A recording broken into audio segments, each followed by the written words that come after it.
Buenas tardes, estimados estudiantes. El día de hoy nos reencontramos nuevamente en clase y vamos a entrar a un tema interesante a estudiar el día de hoy. Vamos a iniciar la clase, no sin antes agradecerle a Dios. Querido Padre que estás en los cielos, gracias te damos por el maravilloso día que otorgas aquí a tus hijos. Te pido que en esta tarde, Señor, puedas permitir que ellos entiendan el tema del día de hoy y que podamos interactuar de manera muy dinámica a través de esta plataforma para poder comprender más acerca de este fabuloso mundo de la ciencia. Gracias te doy, protégelos en el nombre de Jesús. Amén. Muy bien. El día de hoy vamos a hablar propiamente de lo que concierne a ultraestructura celular, pero nos vamos a enfocar ya en lo que es célula eucariota, ¿no? Habíamos visto la clase pasada acerca de lo que implica la estructura de una célula procariota, inclusive habíamos visto acerca de la división Gram para determinar células patógenas o no, y el día de hoy vamos a hablar ya acerca de célula eucariota, ¿correcto? Bien, la célula eucariota y la estructura que ella presenta es una célula compartimentada, ¿ya? De por sí una célula eucariota es muchísimo más compleja que la procariota, ¿no? Es mucho más grande. Además, cabe resaltar que la célula eucariota va a tener compartimentos, es decir, va a tener numerosas membranas que van a albergar a diferentes organelas, ¿no? El principal de ellos es el núcleo, que contiene los cromosomas con el material genético, a lo que conocemos como ADN, ¿correcto?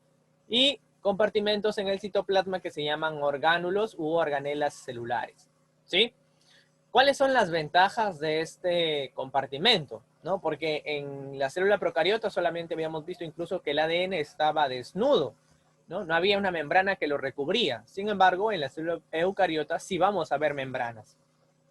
Ahora, las ventajas de estas compartimentaciones, es decir, de este sistema de membranas, es que, número uno, las enzimas y sustratos que intervienen en un proceso particular están más concentradas que si se extienden por todo el citoplasma. Por eso es que la célula eucariota es mucho más compleja. Las sustancias que pueden ocasionar daños a las células se pueden mantener dentro de la membrana de un orgánulo. Por ejemplo, las enzimas digestivas de un lisosoma, que podrían digerir y destruir a las células si se encontraran de manera libre en el citoplasma, ¿correcto? Además, las condiciones como pH se pueden mantener en un nivel ideal para un proceso en particular, que puede ser diferente a los niveles necesarios para otros procesos en la célula. Es decir, el pH mitocondrial, es decir, el pH que está en las mitocondrias, que es una organela, puede ser diferente, o mejor dicho, es diferente al pH que hay en el núcleo, ¿correcto? Y cada sistema de membranas va a tener un pH óptimo para llevar a cabo sus procesos, ¿no? Sus reacciones metabólicas, reacciones químicas, ¿correcto? Y los orgánulos, pues, con sus contenidos se pueden mover dentro de la célula, ¿sí? Muy bien, entonces esas son las ventajas que muestra la célula eucariota con respecto a su estructura, ¿sí? Ahora vamos a entender un poco más cómo funciona esto. Esta es una célula animal, ¿sí? Y ahora vamos a ver sus partes, ¿no? La célula animal presenta partes, ¿correcto? Un núcleo que está de morado, un núcleo que contiene poros nucleares, son esas pequeñas aberturas como huequitos, ¿no? El núcleo contiene una envoltura, ¿no? Una doble membrana, ¿correcto? Nuclear, y también contiene un núcleo, un subnúcleo, ¿no? A lo que vamos a conocer como nucleolo, ¿correcto? El núcleo contiene el nucleolo. Ahora, ¿qué más hay formando esta estructura de la célula animal? Podemos ver, ¿correcto? Un retículo endoplasmático que se desprende de la membrana nuclear, ¿sí? Rugoso por la presencia de ribosomas adheridos a sus paredes, ¿sí? Un retículo endoplasmático liso que se desprende de los sacos del retículo endoplasmático rugoso, aparato de Golgi, mitocondrias, peroxisomas, lisosomas, centriolos, un citoesqueleto, ¿sí? Entre otras estructuras más.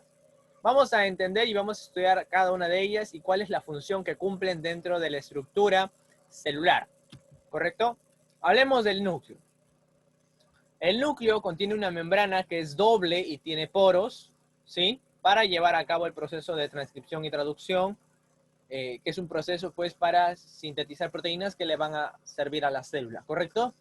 El núcleo contiene los cromosomas, que consisten en moléculas de ADN asociadas a proteínas, ¿sí? Que se han empaquetado y forman lo que conocemos como cromosomas, ¿ya? Ahora, estos cromosomas se forman para la división celular, pero cuando están desempaquetados, es decir, cuando no han sido formados, ¿no? Cuando no han sido asociados así a histonas para una división, lo vamos a encontrar en forma de cromatina, ¿sí? En forma de cromatina. Y esta cromatina está extendida por todo el núcleo, ¿correcto? Por todo el núcleo. Además, en el núcleo se tiene a cabo la replicación del ADN, ¿correcto? Lo que habíamos estudiado en una clase anterior, su transcripción y su traducción, ¿correcto? La traducción se va a llevar a cabo en el citoplasma, pero a través de los poros nucleares que hay en el núcleo, en la membrana nuclear, la transcripción de ADN pues va a viajar por esos poros hasta llegar al citoplasma, ¿no? Es un proceso para sintetizar básicamente proteínas. Luego tenemos al retículo endoplasmático rugoso, que consiste en sacos de membrana aplastados o también llamados cisternas, ¿sí? Ahora, estos cisternas o estos sacos de membrana contienen en su pared, ¿no? Adheridos a su superficie, ribosomas 80S, ¿no? Los ribosomas en las células procariotas habíamos estudiado que eran 70S, pero en las células eucariotas son mucho más grandes, ¿sí? Y son 80S, ¿no? Y la principal función del retículo endoplasmático rugoso es sintetizar proteínas para su secreción fuera de la célula, ¿correcto? Fuera de la célula. Las proteínas que se sintetizan en los ribosomas pasan al interior de las cisternas, ¿no? Por un complejo muy amplio hasta llegar a las vesículas en el aparato de Golgi para su excreción final. Luego tenemos al aparato de Golgi, que también está formado por sacos aplanados o cisternas, como el retículo endoplasmático rugoso, pero son más cortas, ¿sí? Sus cisternas son más cortas, son más curvadas y se apilan una tras otra, ¿sí? No tienen ribosomas adheridos, pero son, lo que sí tienen son vesículas que están ahí alrededor, ¿no? Ahí está en la imagen para que lo puedan apreciar. Y el aparato de Golgi va a procesar las proteínas que vienen del retículo endoplasmático rugoso. Esa es su función, ¿sí? Que van a ser exportadas a través de vesículas para la secreción al exterior celular. Luego tenemos a los lisosomas. Los lisosomas contienen enzimas digestivas para la función de digestión celular, ¿correcto? Esa es la función de los lisosomas. Llevar a cabo el proceso de digestión celular, ¿correcto? Ya sea de partículas ingeridas por endocitosis o para romper orgánulos que ya no le van a servir a la célula. Es decir, si una mitocondria llegó a su edad final, ¿no? A su etapa límite ya, una etapa de vejez, los lisosomas se adhieren a ella y la comen, ¿correcto? Con las enzimas digestivas que contiene en su interior, ¿sí? Porque esa mitocondria ya no le va a servir a la célula. O de sustancias que vengan del exterior celular, como pueden ser proteínas, pueden ser glúcidos, ácidos grasos, etcétera, ¿correcto? Luego tenemos a las mitocondrias, ¿sí? Las mitocondrias llevan a cabo el proceso de respiración celular, ¿correcto? Allí se lleva a cabo el proceso de respiración celular. Son como los pulmones, ¿sí? De el ser humano, ¿correcto? Solo que los pulmones de la célula se llaman mitocondrias, ¿correcto? Es lo que le va a permitir respirar a la célula. Muy bien. Luego tenemos los ribosomas libres que aparecen como pequeños gránulos oscuritos en el citoplasma, ¿sí? Y estos ribosomas pues son de tamaño 80S y sintetizan proteínas que se liberan en el citoplasma, ¿correcto? Y estas proteínas son esenciales para el desarrollo de la célula, ¿correcto? Es decir, estas proteínas que sintetizan estos ribosomas libres sí le van a servir a la célula y no van a ser excretados como lo hace el retículo endoplasmático rugoso, ¿no? Muy bien. Luego tenemos al cloroplasto. Lógico que el cloroplasto no es una estructura de una célula animal, pero también forma parte de la estructura vegetal, ¿sí? Y es una organela. ¿Por qué es importante? El cloroplasto es importante debido a que en su interior, ¿ya? En su interior se va a llevar a cabo el proceso de fotosíntesis, ¿sí? Se va a llevar a cabo el proceso de fotosíntesis, lo cual le va a permitir a las células vegetales, es decir, a la planta, ¿sí? Ser un ser autótrofo, ¿no? Ser un ser que fabrica su propio alimento, ¿sí? Porque el proceso de fotosíntesis produce moléculas orgánicas como glucosa, ¿sí? Como glucosa, que le van a servir a la célula, a la planta para poder desarrollarse. Luego están las vacuolas y vesículas, siendo predominante una vacuola central en células vegetales, ya lo vamos a ver más adelante en una imagen, ¿correcto? Que le permiten a la célula almacenar ciertos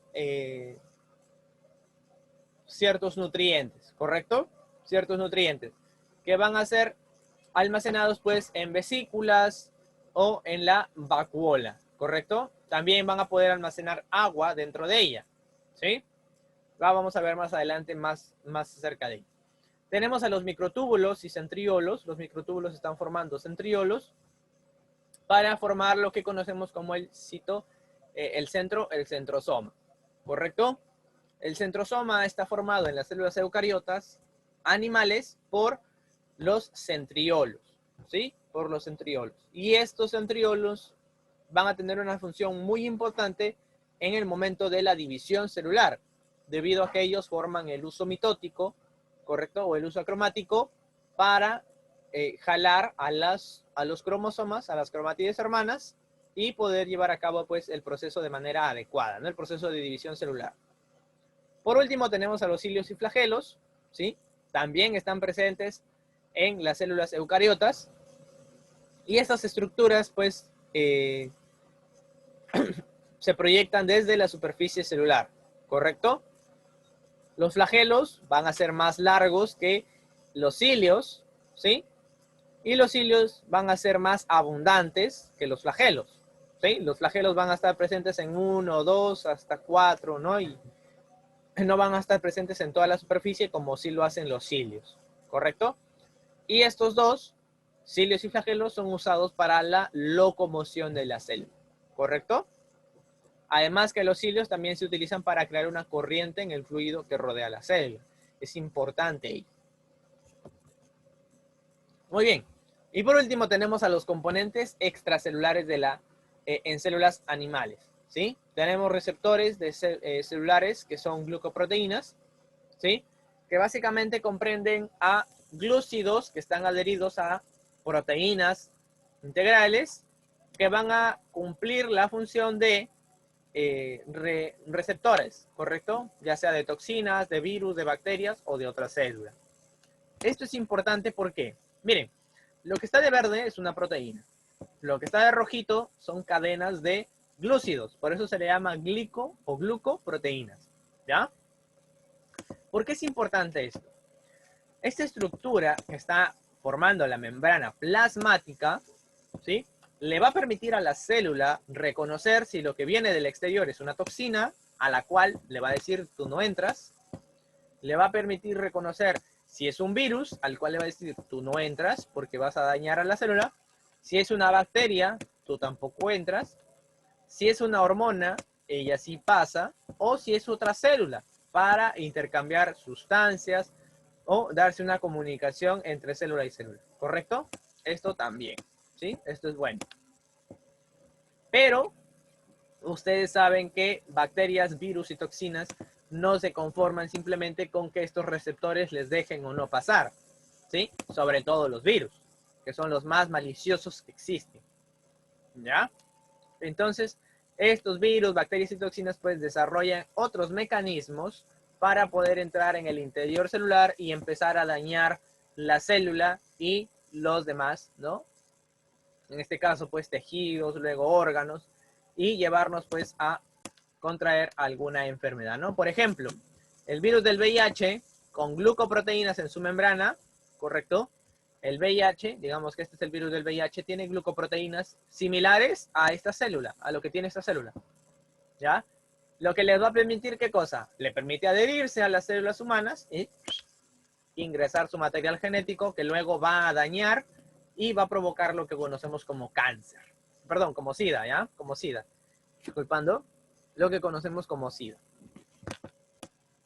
¿Sí? Entonces, esto es importante, ¿correcto? Muchos virus manejan este mecanismo similar, ¿correcto?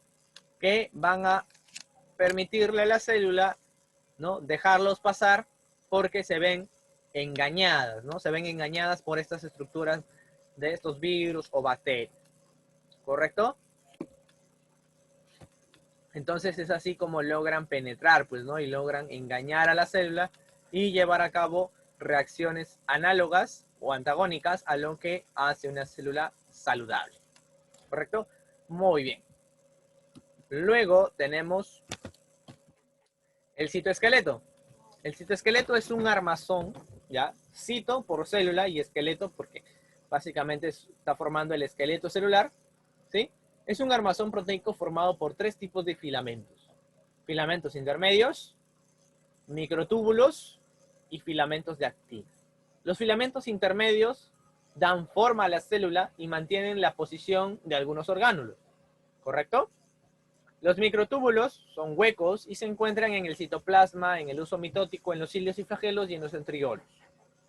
Y los filamentos de actina o microfilamentos corren por la cara interior de la membrana plasmática, reforzándola y le permiten la contracción celular y el transporte de orgánulos por las células. ¿Correcto? De ellos se encargan cada uno, ¿no? Esa es su función de cada uno de ellos. El centrosoma o citocentro es un orgánulo exclusivo de la célula animal y está formado por una pareja de centriolos, ¿sí? De centriolos colocados perpendicularmente, ¿no? Formando un ángulo de 90 grados aproximadamente, ¿sí? Y ellos van a ser responsables de formar el uso mitótico en la división celular, ¿correcto? Aquí está la célula vegetal. Tiene las mismas características que una célula animal, pero hay 3 cositas importantes que la diferencian de la célula animal. Número 1, la presencia de cloroplastos. Ya vimos su función, ¿cierto? Número 2, una vacuola central, que es muy grande. Las vacuolas en la célula animal son muy pequeñas, pero esta vacuola central es muy, muy, muy grande. Y lo tercero es otro componente que va a estar y le va a dar forma a la célula, que es la pared celular. La pared celular es otro componente que le va a dar característica a la célula vegetal. El resto es igual. Tiene un núcleo, tiene un nucleolo, tiene una membrana nuclear, poros, tiene vesículas, tiene mitocondrias, ¿correcto? Tiene un citoplasma, tiene un aparato de Golgi, tiene una membrana plasmática, tiene retículo endoplasmático liso, rugoso, ribosomas. Todo es similar, ¿sí? Lo único que la diferencia son 3 cositas. Cloroplastos, una vacuola central y la presencia de una pared celular. ¿Correcto? Eso es la característica básica para diferenciar a una célula eucariota vegetal de una célula eucariota animal.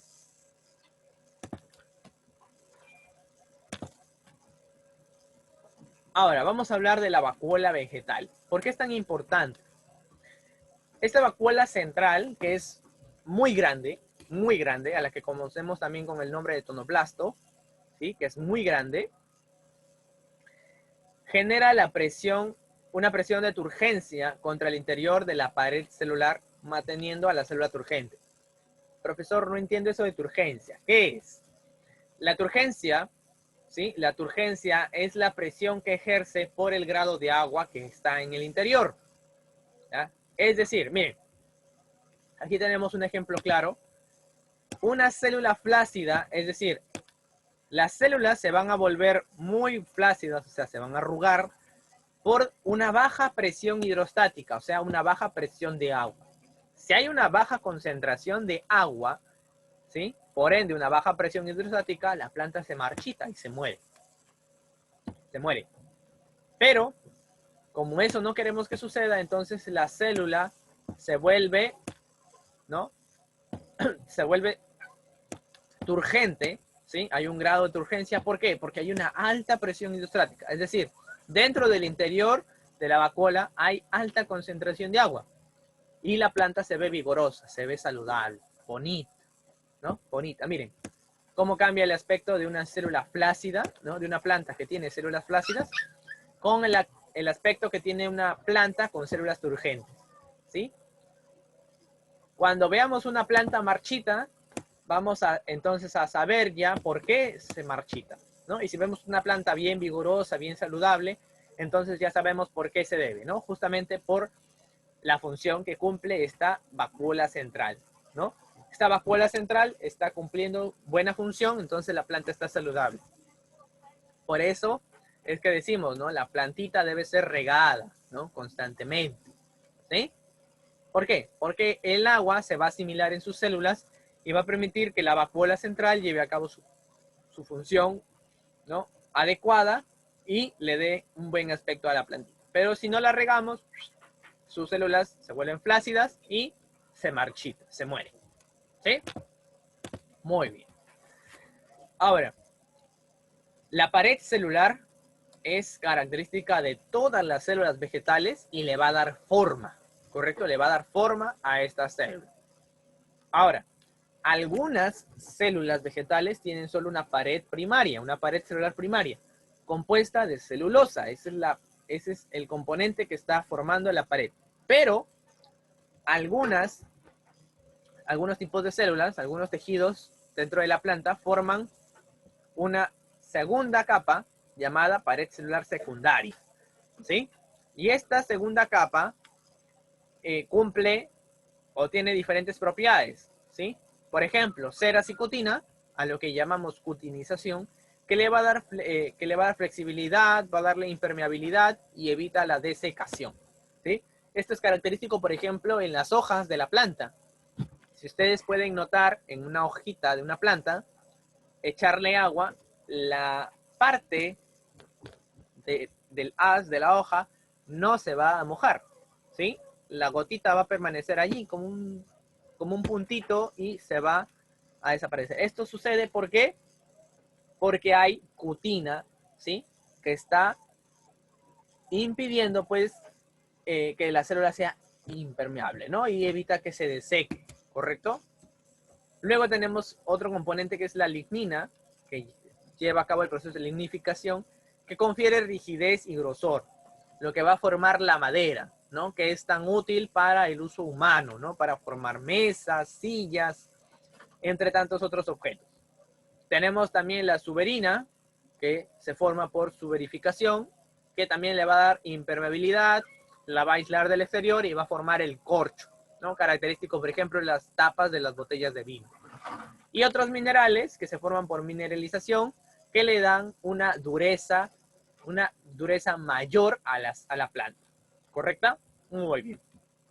Por último, tenemos un sistema de membranas, y este sistema de membranas está constituido por retículo endoplasmático rugoso, aparato de Golgi, vesículas y lisosomas, ¿sí? ¿Cómo funciona este sistema de membranas? El retículo endoplasmático rugoso, y con esto vamos a ir terminando el tema del día de hoy, sintetiza proteínas. Estas proteínas son luego empaquetadas en una vesícula y llegan hasta el aparato de Golgi. Una vez que llegaron al aparato de Golgi, ¿sí? Se van a situar en la carita cis, ¿ya? La carita cis ustedes la van a llamar carita feliz, ¿ya? El aparato de Golgi tiene dos caras. Una cara feliz, una cara cis, y una cara trans, una cara triste. Y miren cómo se forma acá incluso, ¿no? Mírenme, una cara triste, ¿no? Ustedes dibujan sus caritas, quieren una cara triste, siempre le ponen la boquita hacia abajo, ¿no? Muy bien, entonces así se lo van a aprender, ¿correcto? Cara cis, cara feliz. Cara trans, cara triste, ¿ya? Entonces llegan a la cara cis, a la cara feliz, ¿no? Porque todo el mundo quiere estar feliz. Estas vesículas llegan aquí y automáticamente dejan las proteínas que han sido sintetizadas. Estas proteínas atraviesan los sacos, ¿correcto? Los sacos del aparato de Golgi y llegan a la cara trans. Llegan a la cara trans. Una vez que están aquí, pueden tomar dos caminos. Número 1. En caso de que estas proteínas sean para digestión celular, se van a empaquetar en lo que conocemos como lisosomas. Y este lisosoma, por ejemplo, llega a una mitocondria viejita, ¿no? Una mitocondria viejita y se unen, se fusionan. Al fusionarse, las membranas se abren, la mitocondria entra y es destruida. ¿Por qué? Porque ya no tiene uso. Pues. Llegó su etapa de vida y se muere. ¿Correcto? Y se muere. El otro camino que pueden tomar estas proteínas, ¿sí? Nuevamente se empaquetan en lisosomas y llegan sustancias del exterior en vesículas alimenticias. ¿Correcto? En vesículas alimenticias. Se fusionan con el lisosoma y se lleva a cabo el proceso de digestión celular. ¿Sí? Esos son los dos caminos. Algo sencillo, pero es un complejo sistema de membranas que van a tener diferentes caminos, ¿no? Puede ser para comerse a un orgánulo que ya no le sirve a la célula o para comer o digerir sustancias que vienen del exterior celular. ¿Correcto? Muy bien. Entonces hemos terminado, estudiantes, con el tema del día de hoy. Repasen, por favor, porque esto es importante y nos vemos en la siguiente clase. Cuídense mucho y Dios los bendiga.